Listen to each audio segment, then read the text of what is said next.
Hello, everybody.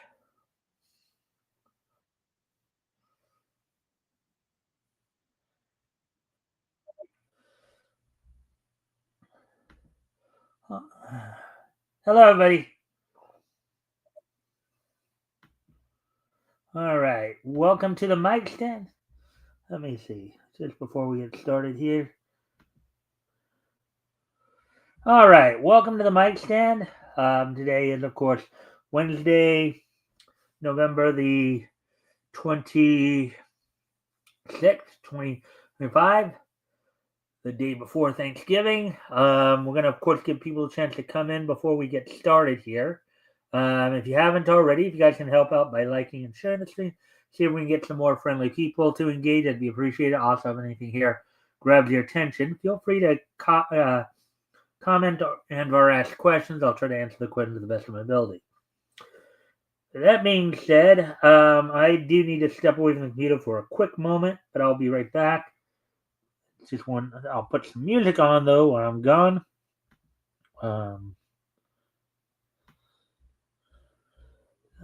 Here we go. So I'll be right back here in a moment.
All right, I'm back now.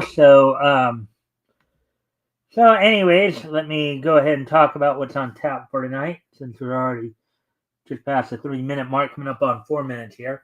So I've got one article I'm going to be doing tonight.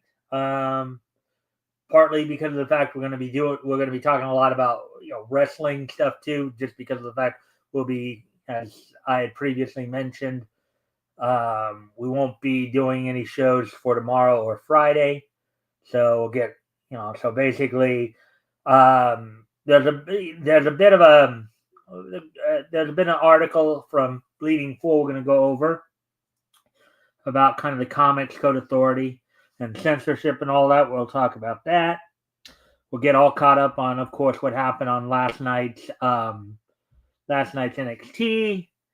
Look ahead to tonight's AEW, as well as look ahead to, of course, over the next couple of days, tomorrow night's Impact, Ring of Honor, Fridays.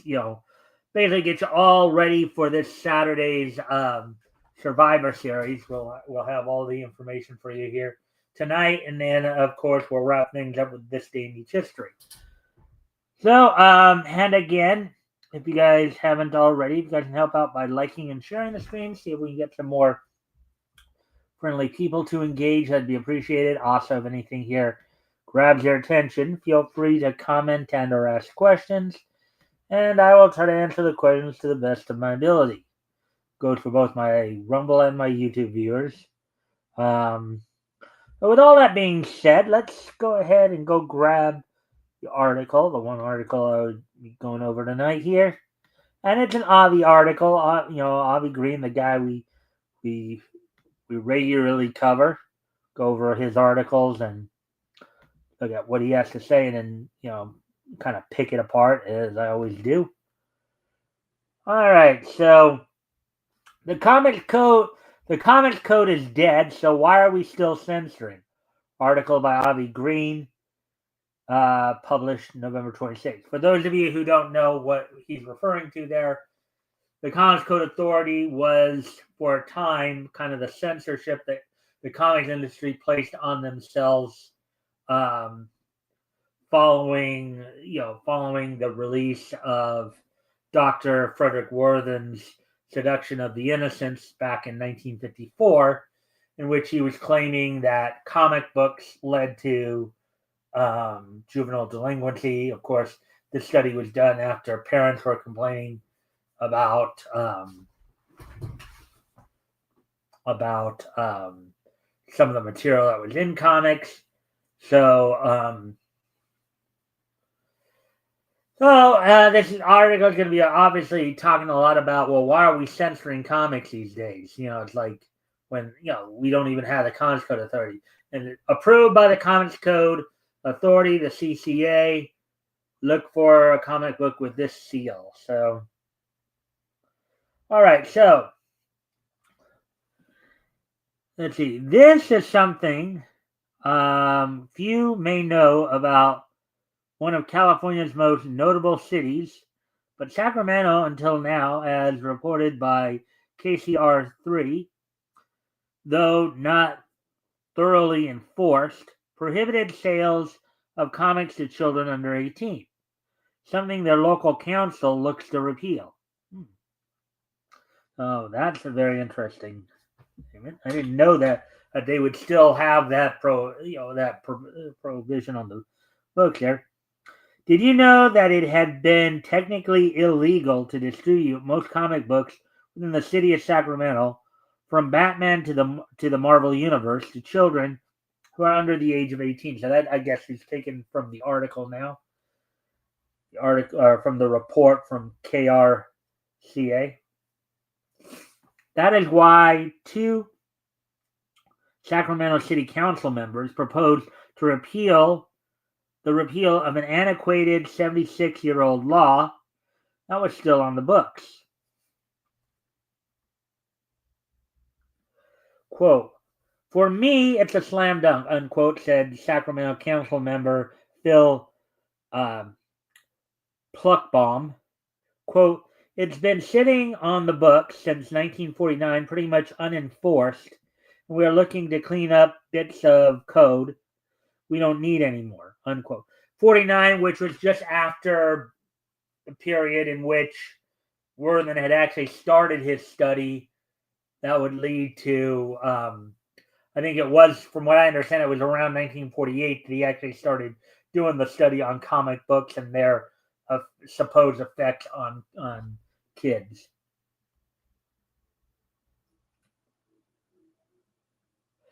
Passed in 1949, City Code Item 9.12.010 states that, quote, "It is unlawful for any person to distribute for use by persons under the age of 18 years any book commonly known as," in smaller quotes, "comic book, in which there is prominently featured an account of crime and which depicts the commission of crimes of arson, assault with caustic chemicals, assault with a deadly weapon, burglary, kidnapping, torture, mayhem, murder, ARP, robbery, theft, or voluntary manslaughter," unquote. The ordinance essentially jeopardized comic book stores, libraries, and conventions held in Sacramento. Well, I wonder if I wonder if any of the like anime or anime or anime manga or comic conventions that have been held in Sacramento ever knew this. Because I think there is at least one anime con I think of that I think does do Sacramento quite a bit. So, quote, there are so many things across the country in terms of book banning and freedom of speech, and this is our opportunity to reaffirm freedom in this fun space, unquote. Pluckbaum said, quote, while this maybe isn't the highest priority issue facing the city right now, but it is definitely an easy one for us to support. All right, so let's see what Avi has to say here in response to what we just read. While repealing and canceling the law is in itself welcome, it can only be hoped PC advocates won't suddenly take advantage of any reversal so they can deliberately market stuff to children that's inappropriate and explicit. Considering what a disaster California has become over the past decade, what if they don't modify the law with a requirement that age ratings should apply to anything explicit, and then if any corrupt merchants exploit the opportunity to sell adult-themed comics to children that are unsuitable for younger ages. If the law isn't changed with consideration of what's appropriate for children from adult perspective, then repealing the law from 1949 will end up in failure. I think he does make somewhat of a good point there. Albeit you also don't want to get into the case of, again, you don't want to make it a like ban or make it, for the most part, particularly the older comics that some of us that we've been reading like on Sundays and stuff like that. Some of the material some people might consider not be age appropriate, but was age appropriate for back then because kids back in that time period, in 30s and 40s, were actually more mature. I'd say they were probably more mature than they are now because they had to be, because circumstances forced them to be in terms of having to do, take on more responsibility. But anyways, let's continue on with the article here. Let's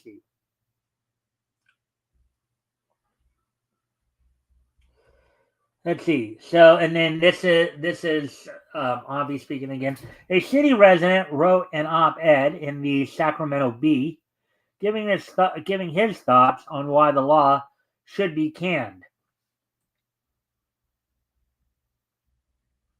And this is from the Sacramento Bee article. It's wild to think this haven could ever be threatened by something as bureaucratic as a city ordinance banning the sale of comic books.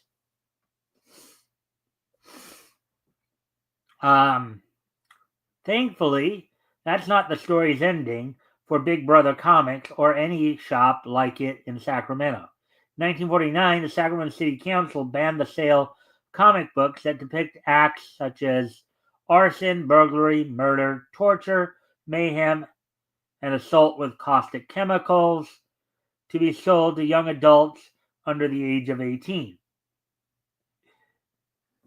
It's kind of funny there how he said that, right? Young adults under the age of 18.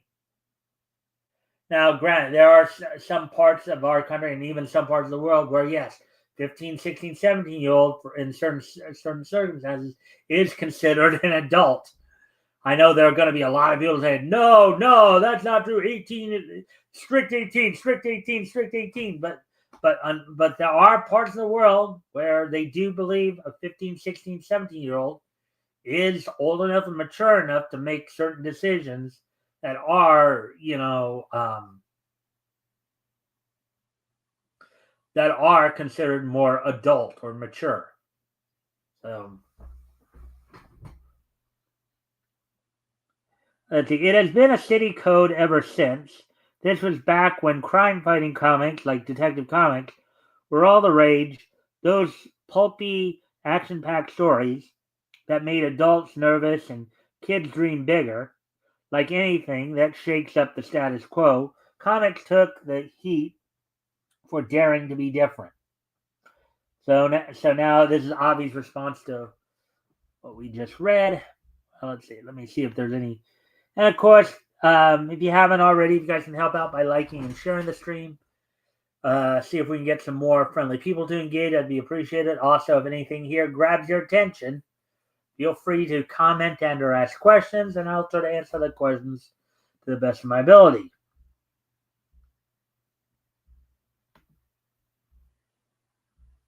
Goes for both my Rumble and my YouTube viewers, of course.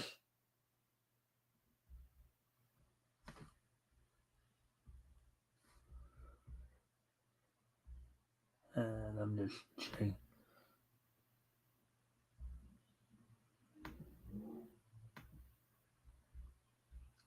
All right, so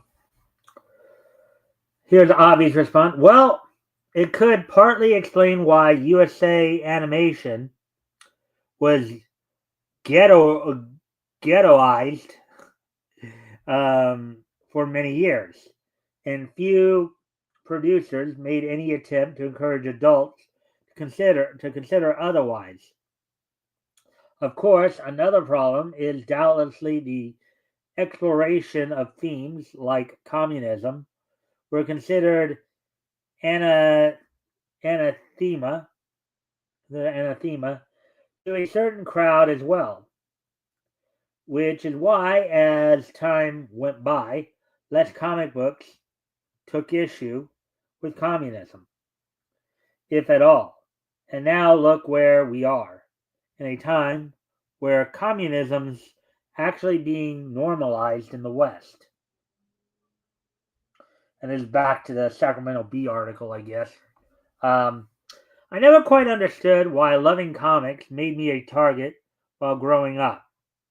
Stories about Superman and Green Lantern sparked my imagination and filled my heart, as they probably did with many a child reading those comics growing up or watching the cartoons. But to most kids, that just made me nerdy or worse. In high school, a bully once thought it'd be hilarious to steal my brand new Suicide Squad versus Justice League comic, drag it into the bathroom, and ruin it in the grossest way possible. I tried to save it, but the pages were soaked and the smell was unforgettable in all the world. Oh God, that's nasty. That's just nasty.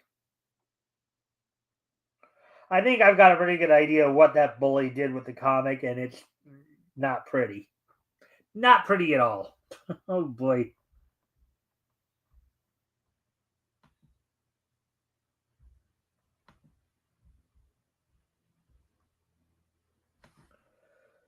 Quote unquote, grow up, the guy said as he left the bathroom, laughing with his friends. Let's see. And then back to Avi's response to what we just read there. Something tells me that despite what the creepy bully did, he wasn't against any violent content a comic like that might have contained. Who knows?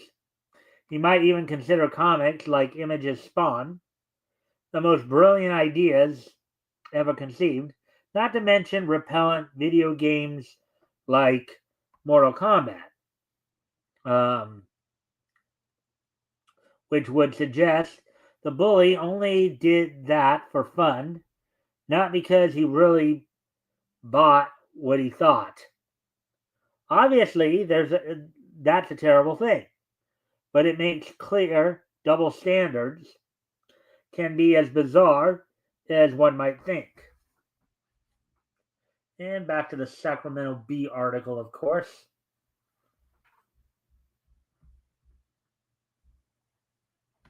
So I'm just checking to see any commentary here. All right, continuing on here. But here's what he never realized. That comic and so many others helped me grow into the person I am today. Comic books helped me make sense of my emotions, face grief, and strive to be my best self in a world that made me feel less than heroic. They have evolved alongside us, leaping from newspaper pages to blockbuster movie screens that rake in billions, which is true.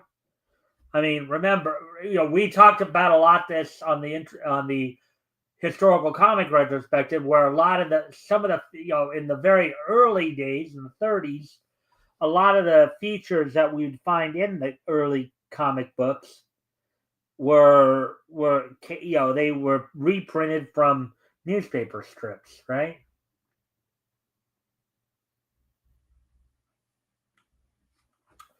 For the council, this vote is an easy lift, a simple bit of housekeeping.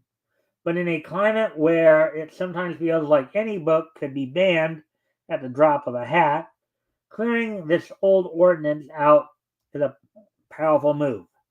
For the comic book lovers in Sacramento, the ones who travel throughout the city, going to places like Big Brother Comics or the Cave to find the great stories found in glorious illustrated pages, it means the city finally sees it as art. Here's Avi's, I guess, response to what we just read. Well, I hope he doesn't think children should be encouraged to read the nastiest of mayhem and gore that could be concocted in adult themed comics, including the aforementioned Spawn, or the LGBT stories are literally appropriate, or that LGBT stories are literally appropriate for children. It's one thing to repeal a stupid law, it's another entirely to encourage children to read products that are inappropriate for them at young ages. And that kind of line of thinking, I kind of agree with him there. Of course, it should come down to the parent first and foremost to enforce that or to determine what they feel their child should be exposed to and what they shouldn't. But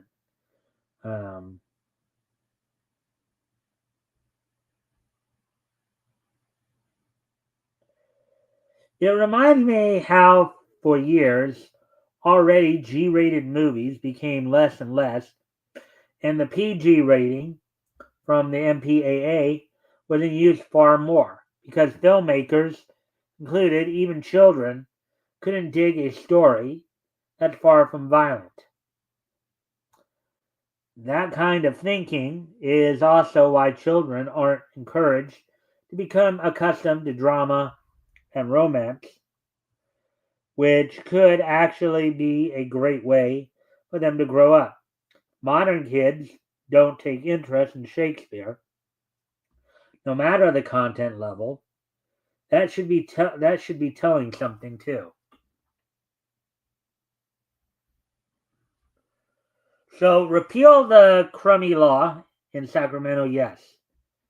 But any art advocates who are planning to exploit the occasion for exposing children to what isn't suitable for them won't be doing any favors for the medium. And then we'll all be right back at square one sooner than we think. Also, that part about blockbuster movies making billions is awfully dated now, seeing how the comics movies are losing more than they're making at this point. No thanks to wokery involved. All right, so there we go with that. That's the only article I was going to go over tonight because, as I said, we have quite a bit of wrestling news to go over to the fact I'm gonna be off for the next couple days here.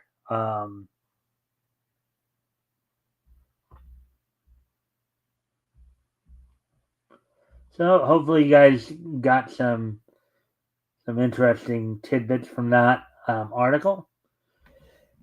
Javi makes some good points in there. Yeah, on the one hand, you don't want stuff out full on banned. You do want to watch though that you're not going to take advantage of the situation to expose kids to things they shouldn't be exposed to. So I see kind of both sides of the argument there. So anyways, so as I said, we're gonna jump right into this date and each, or no, I'm sorry, not this, the wrestling wrap up, because we've got quite a bit to go over here tonight. As of course we're gonna look back to last night's NXT, look ahead to tonight's Dynamite, look ahead to tomorrow's Impact and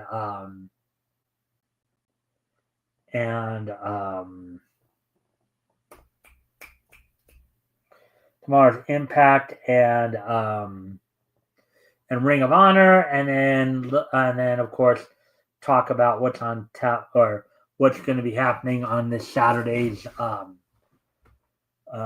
Collision and Survivor Series War Games. So let's get into all that here. First, go grab the.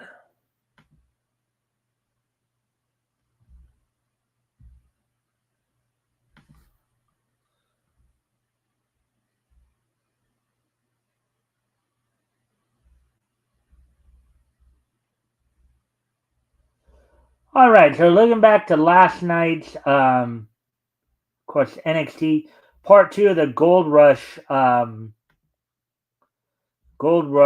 series that coming from the theater at Madison Square Garden, New York City, with Booker T, Peter Rosenberg, and Vic Joseph on commentary.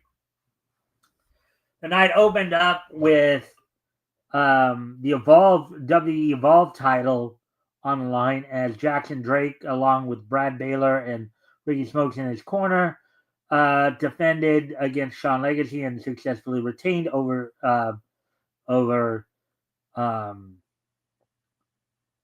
successfully retained the Evolve title. Then in the tournament final to crown a new WWE Women's Speed Championship after Sol Ruca was forced to relinquish the title due to being injured. Fallon Henley of Fatal Attraction, with JC Jane and Lainey Reed in her corner, defeated Zarya to become the new Women's Speed Champion. In a match for the TNA Knockouts title, Kalani Jordan defended against three-time former TNA Knockouts champion Jordan Grace and Lei Ying Li, with Lei Ying Li ending up becoming the new Knockouts World title holder. In a match for the Evolve Women's title, Kendall Gray, with Ren Sinclair in her corner, successfully retained over Lainey Reed of Fatal Attraction. And in an Iron Survivor Challengers match, Miles Bourne defeated Trick Williams, the former NXT and TNA World Champion. Now, the Iron Survivor, as I understand it, Iron Survivor Challenge, will be a set of individuals. The men will have their match, and the women will have their match, in which they will qualify for a match or set of matches to where they get a shot at the NXT and NXT Women's title, I guess. John Cena actually made an appearance on NXT last night to actually name the participants in the pairings, as it were, for this coming matches. So, anyways, so that's all we got for the NXT show. So now let's go ahead and look ahead to tonight's Dynamite. Tonight's Dynamite, of course, coming from the fallout of this past weekend's Full Gear. Some of the things that happened at Full Gear. Let's see how they plan to follow up. So tonight's Dynamite will be Thanksgiving Eve, and let's see as well.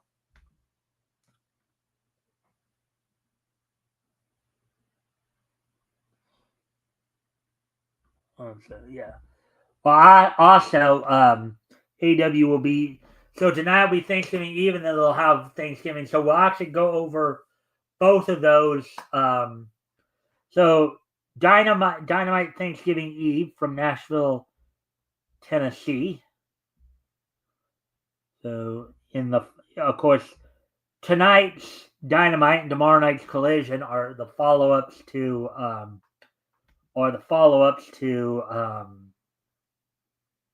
this past weekend's Full Gear. So we're going to take a look here to see what's all going down for those. So on tonight's Thanksgiving Eve edition of Dynamite, you will see in a semifinal match for the AEW Women's World Tag Team titles, the Sisters of Sin of Sky Blue and Julia Hart, 2/3 of the Triangle of Madness, will be taking on the Babes of Wrath of Harley Cameron and Willow Nightingale. And it looks like they're starting the Continental Classic matchups as you got a Blue League match and a pair of Gold League matches. As in the Blue League match, John Moxley is set to take on Mascara Dorada. And in the Gold League matches, you'll have Darby Allin taking on Kevin Knight. And, of course, Continental Champion, Unified Champion, along with Continental and International Champion Kazuchika Okada taking on Kyle Fletcher.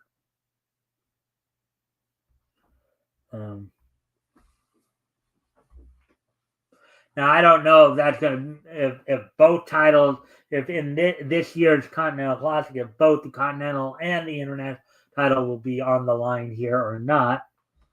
But or if they're going to use this to just split the titles up again. But that would be something if you had a Continental title, you had an International title, a Continental title, and a National title. That'd be something else right there. Or a Continental title, International title, and National title. All right, so that's all for what's going down on Dynamite. So let's see tomorrow night's Thanksgiving edition of, and it looks like they don't have anything planned for that yet.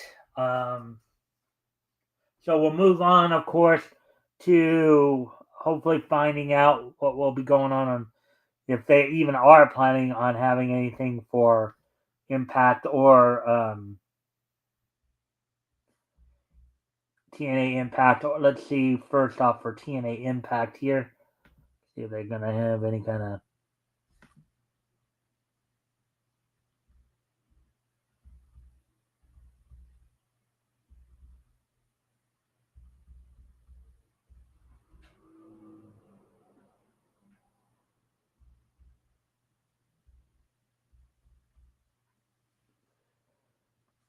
Well, they will have a final resolution El Paso Tag coming up on the 5th. But I don't see anything for don't see anything new for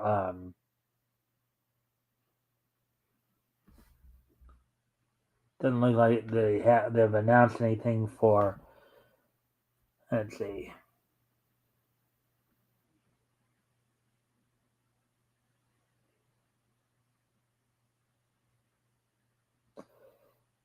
Just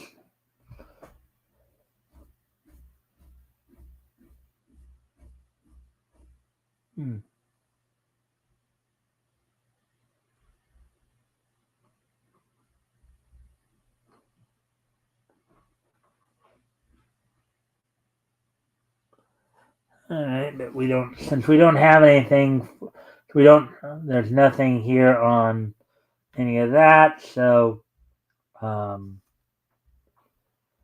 don't have any information for you there on that. Now, what about Ring of Honor?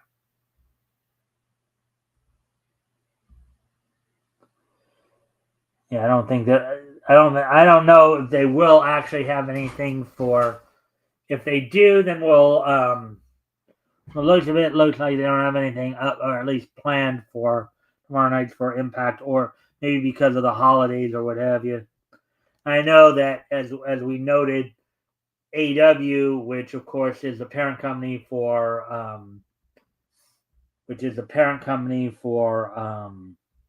for Ring of Honor, will be having Collision tomorrow night. So it's likely that since some of the talent that also obviously they kind of interchange talent, stuff like that. They might just not have a Ring of Honor show for tomorrow night. Actually, it looks like they do. They are planning a Black Friday episode of with Final Battle coming up on the 5th, on December the 5th. But the last Ring of Honor pay per view for the year.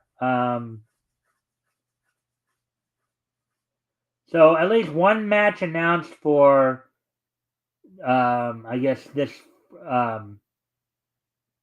for this Friday's episode of Ring of Honor. So they're pushing it back to Friday. Coming from the Agganis Arena in Boston, Massachusetts, with Caprice Coleman and Ian Riccaboni on commentary. A quarterfinal match in the Ring of Honor Women's Pure Title Tournament. That Serena Deeb will be taking on Yuka Sakazaki in that. So that'll be coming up on this Friday. For that, but so aside from that, let's see. So now we're going to move ahead, of course, to Friday and find out what's going to be going down on SmackDown this Friday. Well, as WWE continues to prepare for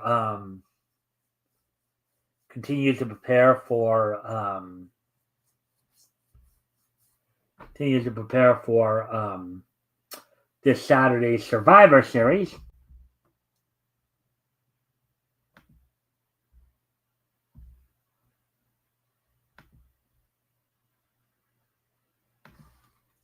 So this Saturday's Survivor Series, which will feature a men's and women's War Games match. Actually, even before that, let's talk about what's going to be going down on this Friday's SmackDown. This will be the go-home SmackDown before. It'll be the go-home SmackDown right before, like the night before Survivor Series War Games, with, of course, Michael Cole and Corey Graves on commentary on the USA Network. And two quarterfinal matches in the tournament to see who will face John Cena at the December 13th Friday night's main event show. Jey Uso will be set to take on Rusev, and The Miz will be set to take on LA Knight. In a women's War Games advantage match, in other words, for the women's match to see who will get the advantage. Asuka will be taking on Charlotte. Asuka of the Kabuki Warriors will be taking on Charlotte Flair. And in a Survivor Series style 10-man tag match, on one side you have Ray Fenix teaming with the Motor City Machine Guns of Chris Sabin, Alex Shelley, along with Sami Zayn and Shinsuke Nakamura, taking on the MFTs of course, Solo Sikoa, JC Mateo, Tama Tonga, and Tonga Loa. So that's all going down on Friday Night SmackDown this week. And then when we do get to Saturday for War Games will take place from Petco Park in San Diego, California, which of course meaning they'll be in a stadium setting.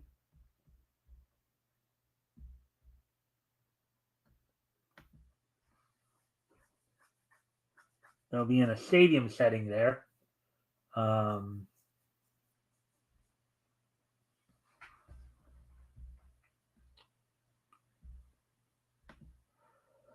So already signed for this Saturday's Survivor Series War Games. Stephanie Vaquer will be defending the WWE Women's World Title against Nikki Bella. In the Women's War Games match, you have Becky Lynch teaming with the current WWE Women's Champion. So Becky Lynch teaming with the current WWE Women's Champions, the Kabuki Warriors of Asuka and Kairi Sane, along with Nia Jax and Lash Legend to take on the team of AJ Lee, Alexa Bliss, Charlotte Flair, Io Sky, and Rhea Ripley. On the men's side of it, you have WWE World, the team being led by the face team or the Team Punk being led by WWE World Champion CM Punk, along with WWE Champion Cody Rhodes, Roman Reigns, and the Usos, Jay and Jimmy Uso, to take on Brock Lesnar, Drew McIntyre, and the vision of Braun Breaker, Bronson Reed, and Logan Paul, with Paul Heyman in their corner. And then in a match for the Intercontinental title, John Cena will be defending the title against Dominic Mysterio. Well, that's all we got for the wrestling stuff. I mean, I will on Monday, of course, go over all that happened over the weekend here. Hearing more, I'm sure we'll hear more about the things. So with that, let's see. Wow, we're still pretty early here. So let me see if I can find another article to go over. I was thinking that was going to take a little longer than it did. So let me see if there's some places where I think there's always that chance an article might pop up or whatever.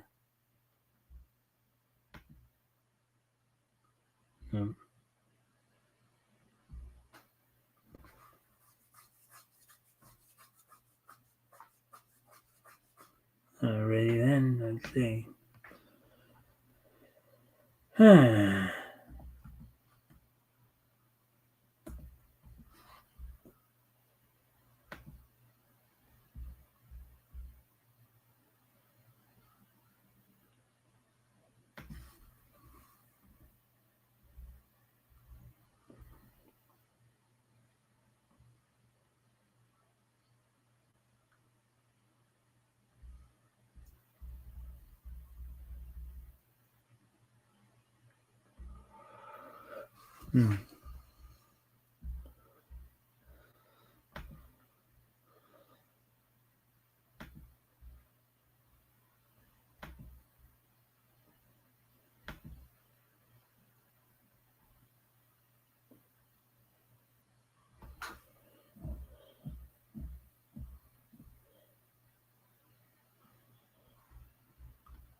Yeah, maybe we'll go over this article.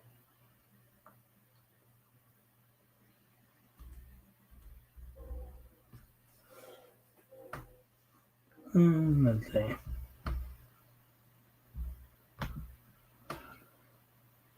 Actually, yeah, okay, so I'm going to go over one more article here tonight. This one from Bounding into Comics. As Bounding into Comics is announcing a new, I guess, segment, part of their lineup. So we'll take a look at that real quick. BIC's new Ask Me Anything series kicks off tomorrow as the Rippaverse's Andrew Rodriguez stops by to talk Blue Shift, in smaller quotes. Article by Spencer McCulley, published yesterday rather. All right, so let's see what he's got to say here. So, though the years have seen us expand our operations into practically every area of nerd news, from anime to video games to tokusatsu. Bounding in Comics has always kept our namesake medium close to our hearts, and in service of actually eliciting change and fostering genuine community at a time when intellectual dishonesty reigns supreme in the world of comic books. We're proud to announce the launch of a new Ask Me Anything at Bounding into Comics series. A few months ago, after finding myself exhausted with the twin announcements of DC KO and Marvel Comics Age of Revelation, a shonen-esque fighting tournament that should easily be swept by Superman. Another alternate future where things go wrong for the X-Men. Oh wait. Age of Revelation. A shonen-esque fighting tournament that should easily be swept by Superman. Another alternate future where things go wrong for the X-Men. Really? I realized that despite having in Small Good Comics in our name, we weren't doing our duty in highlighting the ever-growing amount of indie creators who are actually delivering for their readers.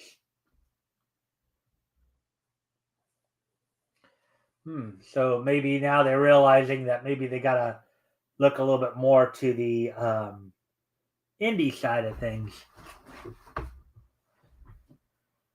Seeking to remedy this, I took the first step of reaching out to Death Shroud creator Chad Larson for a written interview regarding his then upcoming graphic novel, Death Shroud Forged in Shadows. His gracious agreement, in which ultimately resulted in the debut entry in our Indie Spotlight feature.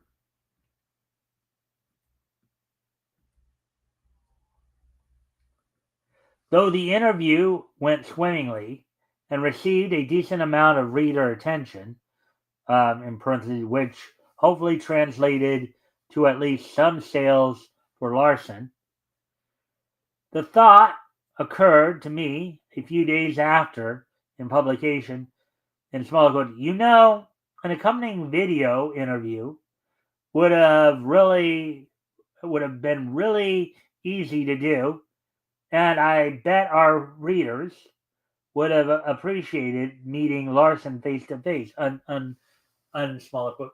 And of course, yeah, I mean, we've seen this practice in use already with Bleeding Fool, right? Chris Bray does this because here at the Mikestand, we of course go over Chris Bray's interviews all the time here. Now granted, that's not a video interview; it's more of a text interview as well. But we still go over the article nonetheless. But I guess a video interview would be something special.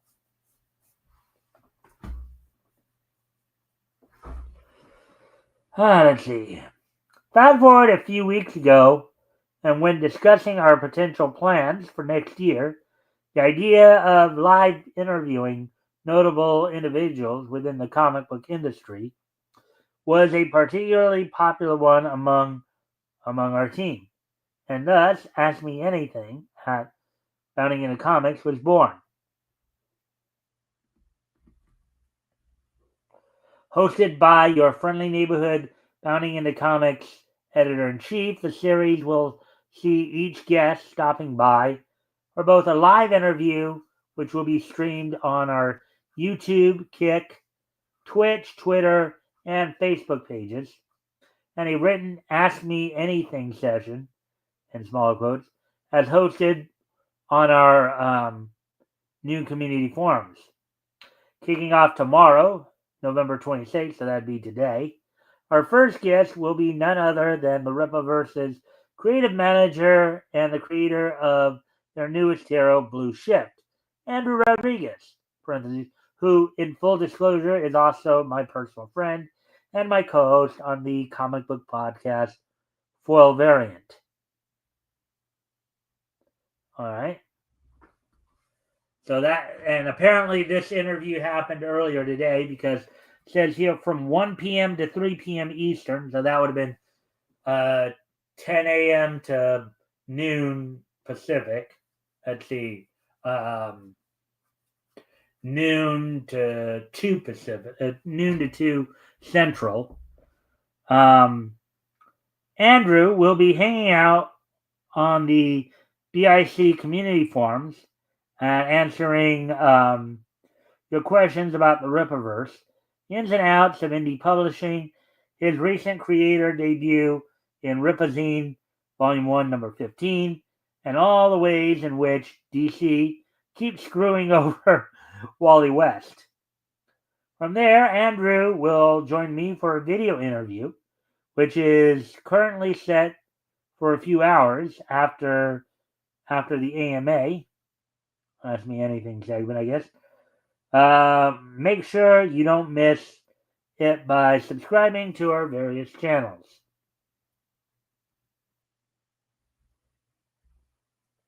We're still planning our future guests, so we don't have a consistent schedule for AMA at BIC quite yet. But don't worry, this will be more than a one and done situation. That all said, hopefully you'll join us tomorrow, and if not, hopefully we'll catch you next time. Oh, and Chad, you're reading this? You've already got a guaranteed spot to join us. We'll have your people call our people. On parentheses. Okay? That's kind of a fun way to end there, huh? All right, so let's see what time it is now.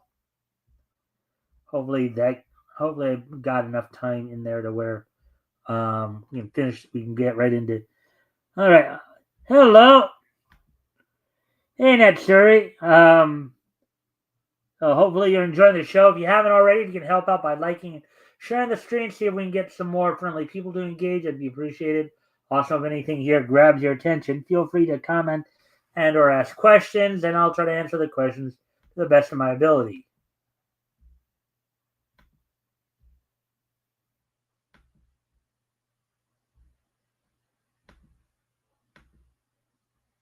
Why is this thing not?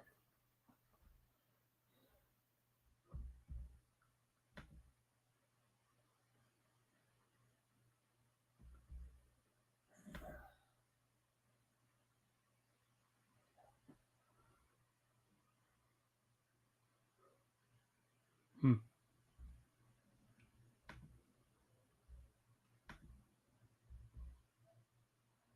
All right.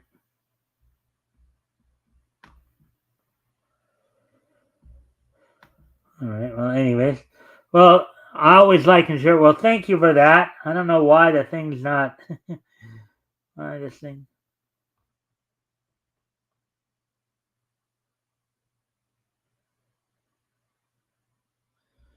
Why that thing's not responding quite as quick? Okay, there we go. Don't know. There was a little glitch in StreamYard or something like that, but the buttons were not responding quite as quickly. So, anyways, well, thank you for that, necessary. Anyways, we're now at the 54-minute mark, so we're gonna start to wrap things up here. So today is, of course, Wednesday, Wednesday, November the um, Wednesday, November the 26th, 2025. So this is Thanksgiving Eve, as it were. Um,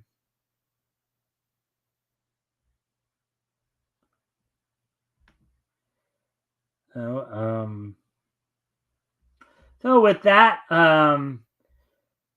let's go ahead and take a look back at this day in niche history. So let's see now. So first off, I'd like to. We're gonna head back to 1950 here, as actually I would like to wish a happy 75th birthday to British actor Neil Dixon. Now, granted, doesn't have a whole lot of animated credits, but he does have a couple that are pretty notable, particularly for those of us who were watching a lot of the 90s animation. So Neil Dixon, of course, provided the voice of Dread Knight in Iron Man the animated series back in the mid 90s. He also provided the voice of Prince Duncan and Griff in Gargoyles. Griff was the eagle-headed gargoyle in England. You know, he's a part of the three gargoyles. He himself was the eagle head, and then you had the lion-headed and the unicorn-headed unicorns as well, or unicorn-headed gargoyles as well. So, happy 75th birthday to English actor Neil Dixon, who provided the voices, as I said, of Dread Knight and Iron Man in the 90s Iron Man animated series, and then Prince Duncan. Prince Duncan was the son of Macbeth, I believe, and Griff in Gargoyles. Alrighty then. So with that, oops. All right, getting ready to move on to the next piece in niche history. As we move ahead to the year 1995, on this date in the year 1995, WCW held its World War III event on this date in 1995. From the Norfolk Scope in Norfolk, Virginia. On the matches on the show opened up with Johnny B. Bad successfully retaining the WCW World Television title against Diamond Dallas Page in a title, in what was dubbed as a title versus Kimberly match. In other words, if Diamond Dallas, if Johnny, with Johnny B. Bad retaining the title, Kimberly Page was now free to, was free to go her own way from Diamond Dallas Page. Then in a tape fist match, you had Big Bubba Rogers defeating Jim Duggan. In a women's tag team match, you had Akira Hokuto and Bull Nakano with Sonny Ono in their corner, defeating the team of Mayumi Ozaki and Kiri Suzuki. Mayumi Ozaki is still active. She's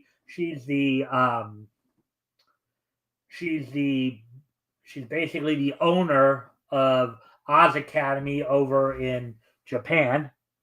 So that's, and then right after that, Kensuke Sasaki successfully defended the WCW United States Championship over the recently added Horseman Chris Benoit. Sonny Ono again in the corner. Lex Luger defeated Randy Savage. Sting defeated Ric Flair. And then Randy Savage ended up winning the 3-ring 60-man battle royal for the vacated WCW World Championship that basically had a number of guys pulling double duty, as well as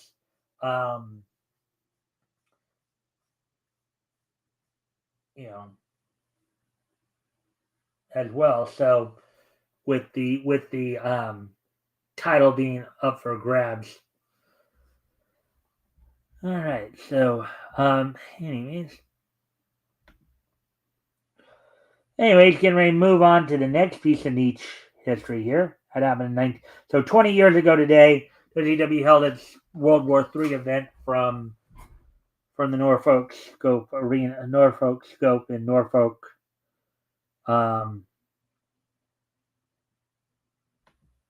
Virginia. So now moving ahead to the year 1997, on this date in the year 1997, which is 28 years ago today, as soon as I grab that. On this date, 28 years ago today, the 100th issue of Volume 4 of the Legion of Superheroes went on sale on this date back in the year 1997.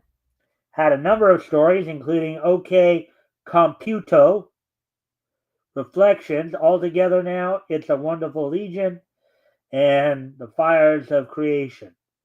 So on this date, 28 years ago today, the 100th issue of Volume 4 of Legion of Superheroes went on sale on this date back in the year 1997. And finally, as soon as I get everything set here, moving ahead to the year 2000, on this date, 25 years ago today, in the year 2000,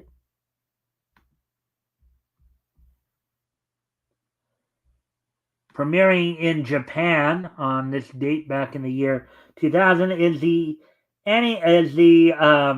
Shaft series Dodo Komi-chan. Dodo Komi-chan is a Japanese anime television series directed by Shinichi Watanabe, animated by Shaft. It aired on Animax from November 26, 2000 to May 29, 2001, and was produced by Animax and Genko. The plot of the story saw the series revolves around a boy named Koni, who is the center of attention. He can be whatever he wants: a lifeguard, a fireman, a samurai, an astronaut, or an astronaut. He is the luckiest boy in the whole world, and everything goes well for him. Koni always lives crazy adventures with his friends Hai, Moro, and Nari, and his dog Afro. So on this date, on Animax, the Shaft anime Dodo Koni-chan premiered. All right, so with that being said, I hope everybody enjoyed the show tonight. I'm glad people came in tonight.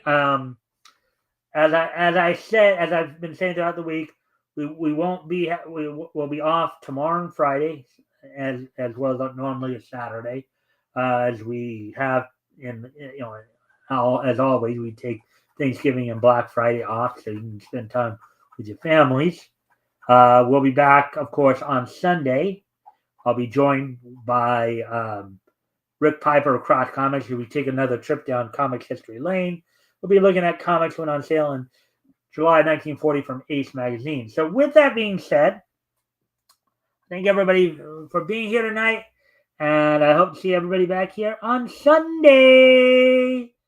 Bye.